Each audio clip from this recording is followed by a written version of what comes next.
कैसे आप सब? उम्मीद करते हैं आप सब बहुत ही अच्छे होंगे। आपका स्वागत है नेहा भोजपुरिया ब्लॉग में। दोस्तों आज हम सुनाने जा रहे हैं एक चुटकुला गीत। अगर पसंद आए तो लाइक से सब्सक्राइब जरूर करें, साथ में बेल आइकन घंटी दबाना ना भूलें ताकि जो भी वीडियो मैं अपलोड करूँ आप सब तक पहले पहुँचे।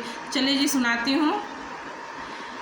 लगावे पिया पाउडर गोरे बदन पे, लगावे पिया पाउडर गोरे बदन पे, लगावे पिया पाउडर गोरे बदन पे, पाउडर लगाए पिया गैले दुअरिया, पाउडर लगाए पिया गैले दुअरिया, लुभाई गई जेठनी अपने देवर पे, लुभाई गई जेठनी अपने देवर पे, लगाई पिया पाउडर गोरे बदन पे, लगावे पिया पाउडर गोरे बदन पे, पाउडर लगाई पिया गैले अटरिया, पाउडर लगाई पिया गैले अटरिया, लुभाई गई ननदी अपने बीरन पे,